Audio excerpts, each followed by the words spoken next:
It was near the end of an era. As we look into a few classics from 1989, it has been a real treat to discover hidden gems and find new reasons to appreciate them.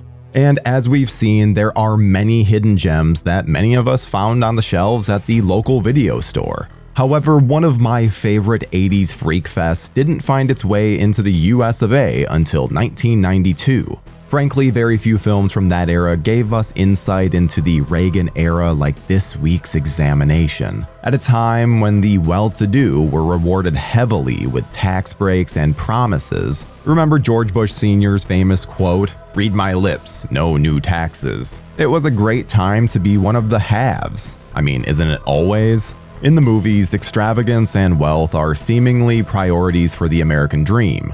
From 1987's Wall Street to Revenge of the Nerds, cinema had a unique way of looking at what made someone successful. While we always perhaps rooted for the nerds, we certainly saw Gordon Gekko as the villain. Well, maybe not all of us, wink wink.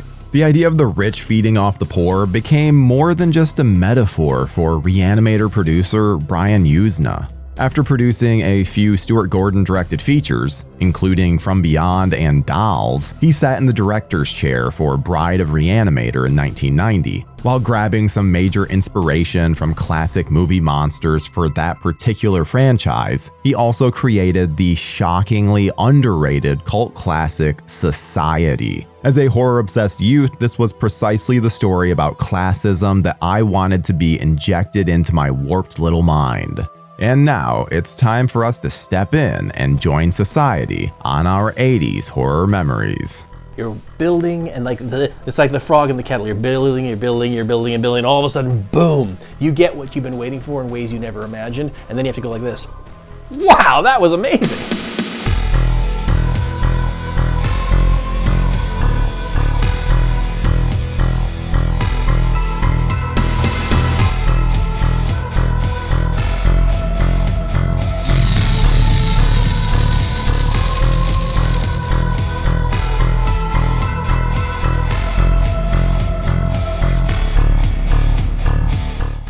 Having had an affinity towards slasher flicks for the decade, Society has all the 80s flair, but its story is still relevant. After all, the idea of class struggle isn't exactly new. We've seen this paranoia in classics like The Thing, Invasion of the Body Snatchers, and films like The Mist. And history can undoubtedly attest that human beings turn against each other and mistreat others much too often. In this modern age, information travels rapidly, making it all too easy to spread conspiracy theories and the like. Frankly, rewatching the classic Yuzna film, I'm just thankful that the oddballs that inhabit this flick do not have any Facebook group page exposure. Can you imagine the kind of posts a dude who can pull his head out of his ass would be publishing? Society tells the story of a rich kid, Bill Whitney, who suspects something odd is happening with his wealthy family. After all, they treat him as the family's black sheep, while his sister Jenny gets all the positive reinforcement. I'm sure many of y'all can relate to this. I know a few times I felt that way. But hey, I'll keep my own trauma to myself and get back to the movie. Bill is a relatable bloke, and he's played rather well by General Hospital regular Billy Warlock. We'll go into the actor's horror connections later. And yes, his family is super fucking weird. As Bill seeks answers to his fears and frustrations from his psychiatrist, Dr. Cleveland, he realizes that his paranoia is growing. Things get even more uncomfortable as his parents show clear annoyance at the type of friends Bill is making, as well as shutting out Jenny's ex, David Blanchard. Yet, David seems to be aware of something sinister, and he is desperate to let people know. He approaches Bill, and this only begins the young man's disturbing dive into the rabbit hole of gory frights.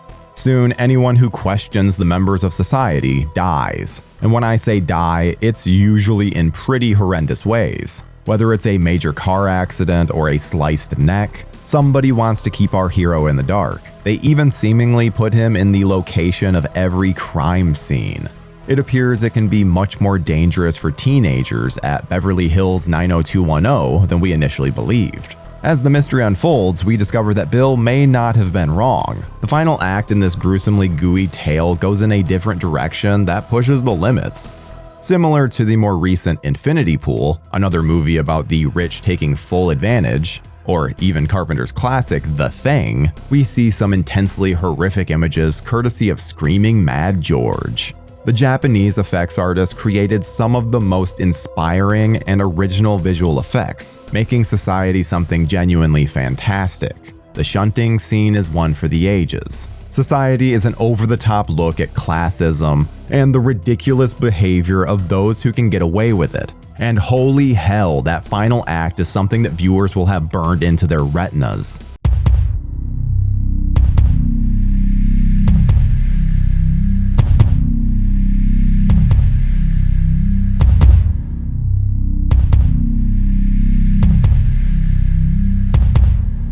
So Society, one thing that I've done in my career is I've reached out to people that have influenced me. I remember I reached out to David Lynch and Darren Aronofsky. I also reached out to the director of Society because when I saw the shunting for the first time, I was like, this guy is a goddamn genius. He is a fucking national treasure, and I need to meet him. I think that a lot of times you watch a movie or you watch the first 15 minutes and you think you know where it's going. Like, you're like, okay, I know what this movie is. With Society, I had no fucking clue. And I think that it went places, and I saw visuals in that film that I was not expecting when I first turned it on. Society is a movie that I found recently. It's not a movie that I saw back in the day. I think I saw it maybe 10 years ago for the first time. And I was really kind of impressed by the message, or basically the digs it was taking at the time. You take this bigger than life shunting thing of sex and debauchery, and this grotesque, they melting into each other, but it's making a point on the aristocrats, the rich, the 1%. I think it's probably one of my favorite discoveries of the last decade. It's something that I try to show people. That, and a movie called Parents. It's another recent discovery of mine, which I fucking love. One of my favorite cannibal movies ever. But the Society, I think, is just it's pure what the fuck with a message in it, and I think that's awesome.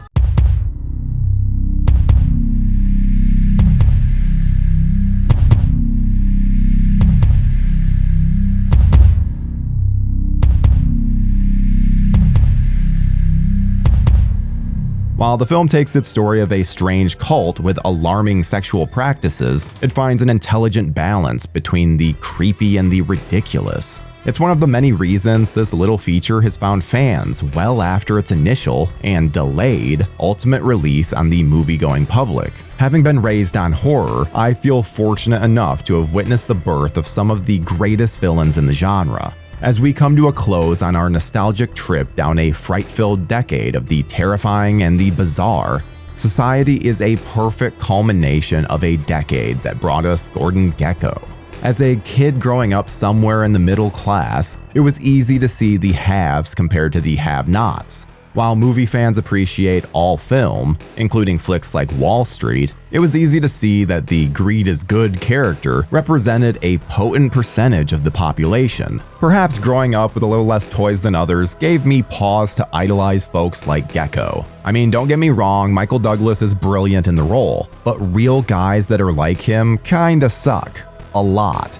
Personally, I was far more sympathetic to Charlie Sheen's Bud Fox. It's easy to get seduced by wealth, but not getting fully taken in by it and holding on to one's ethics is far more impressive. But let's leave the commentary of Reaganomics for another time. The themes of wealth and abuse of the lower class are certainly a part of society, but this Brian Usna film piles on the absurd gore for an unforgettable third act. Let's get back to the groovy beast that Screaming Mad George brought us. Having been a massive fan of Reanimator and From Beyond, I was excited to check out this flick. Even though I didn't get to see it on my video shelf until the early 90s, Society perfectly captured the essence of what horror became as the 80s came to a close. When I was browsing through the video store shelves, debating whether or not I wanted to rewatch one of the classics, the cover art for this feature caught my attention. In the background, a well-dressed gentleman stands in the back of what is seemingly a beautiful woman, pulling her face off of her skull. Society is examining something in society that few people want to talk about, be it social differences, caste differences, cultural differences. It's such an incredible way to externalize all of the otherness that we project on people who are different than us. And then having come from a community that was a bit more upper crust, yeah, they do inbreed. They do stick together, literally. I thought I'd seen it all as a kid. The Nightmare on Elm Street series alone had some of the weirdest kills, let alone all of the other odd flicks that gave genre fans thrills. And with Brian Usna producing both Reanimator and From Beyond, you know the dude thrives on the utterly outrageous. Even knowing that witnessing the shunting scene was one of the few moments my jaw dropped to the floor while watching a horror flick, it left me in shock and awe, as well as the outrageous nature of it all. It had such grotesque beauty that it made me appreciate this unique paranoia-laced horror ride. It was all the more exhilarating. It's a movie moment that will leave you wondering, what the fuck am I watching right now? And yes, that's a massive compliment. Before picking it up at the video store, all I knew about the flick was that it was from the producer of Reanimator. I also knew the leading actor, Billy Warlock, from the soap opera General Hospital. During the 80s, people really loved their soaps. And frankly, as an idealistic fanboy with a penchant for gore, the box cover sold it instantly.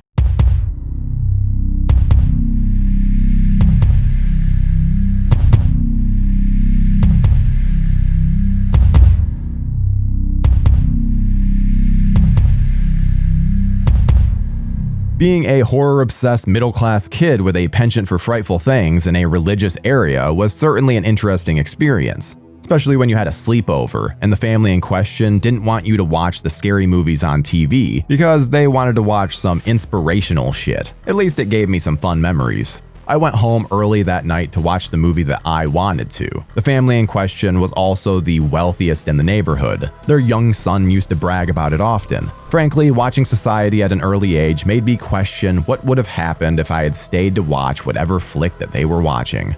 Society is one of the most outrageous B-movie outings that I've had the pleasure of watching. It is creepy, unsettling, and twistedly engaging, and all the performances are spot on. This cult classic perfectly captures the decade in a fun and freaky way. Watching this again in the messed up world we happen to be a part of is just as relevant and wild as it was upon its initial release. Society is for horror film fans that thrive on something original. While movies like Slither, Infinity Pool, They Live, The Thing, and many others brilliantly use body horror and a little humor to tell their fantastic stories, this Brian Usna classic manages to offer the same energy and brilliantly examines the 80s, with some shunting to bring it all home. As we come to the end of arguably one of the most influential and thriving decades of the horror genre, Society feels like a perfect story to share. If you haven't joined, you most assuredly need to seek this one out.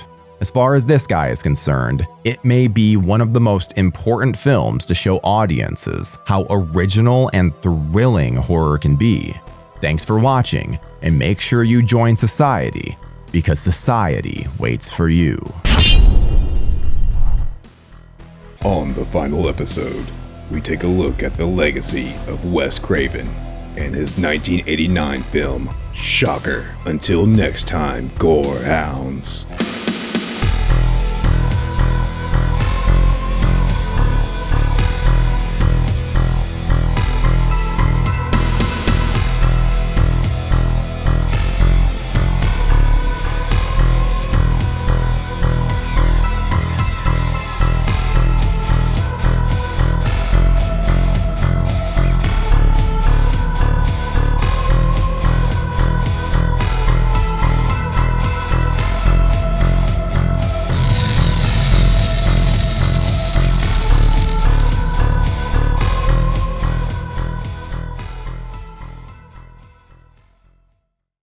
Hi friends, your humble narrator Tyler Nichols here, and I hope that you enjoyed that episode of 80s Horror Memories. If you missed our previous episode, click over here. If you want to see more from our series, click up here. And if you're not subscribed yet, what are you doing? Subscribe right here. And most importantly, stay spooky, folks.